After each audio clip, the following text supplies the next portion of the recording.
జై సీతారాం. మరో విషయాన్ని మీరు ధృవపరచుకోవాలి. ఇప్పటికే అతడు వేరే ఎవరినీ పెళ్లి చేసుకోలేదని, లేదా పెళ్లి చేసుకుంటానని ఎవరికీ వాగ్దానం చెయ్యలేదని వ్రాతపూర్వకంగా ధృవపరచుకోండి. మీరు కూడా అతనికి మీ గురించి ధృవపరచండి.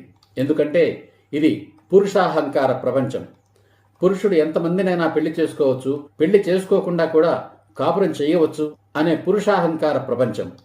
అలాగే పెళ్లి అయిన తర్వాత కూడా పరస్త్రీలందరినీ తల్లుల్లా, అక్క చెల్లెళ్లలా భావిస్తానని, ఎట్టి పరిస్థితుల్లోనూ ఎవరితోనూ అక్రమ సంబంధాలు పెట్టుకోనని అగ్రిమెంట్ వ్రాయించుకోండి. అతిక్రమించితే కాపురం చేయనని, అలిగి పుట్టింటికి పోనని, విడాకులు కూడా ఇవ్వనని, పైగా పోలీస్ కేసు పెట్టి జైలుకు పంపడానికి వెనకాడనని అగ్రిమెంట్లో వ్రాసుకోండి. ఒకప్పుడు చాలా వరకు ప్రభుత్వ ఉద్యోగం చేస్తున్న వరులకు గిరాకీ ఉండేది. ఆ రోజుల్లో నీ జీతం ఎంత, పై ఆదాయం ఏమైనా ఉంటుందా అని అడిగేవారు సిగ్గు లేకుండా. అంటే లంచాలు తీసుకునే వాళ్ళంటే పిల్లనిచ్చే వాళ్లకు గొప్ప గౌరవం. అప్పుడు వాళ్లకు తెలియదు లంచాలు మింగేవాడికి అన్ని రకాల దరిద్రపు అలవాట్లు ఉంటాయని. ఆ తర్వాత ఏం జరిగినా ఏం చేస్తారు? కుక్కిన పేనులా నోరు మూసుకొని కూర్చునేవారు. అన్నం పెట్టే ప్రభుత్వాన్ని, పన్నులు కట్టే ప్రజలను మోసం చేసేవాడికి పెళ్లాన్ని మోసం చేయడం ఒక లెక్క.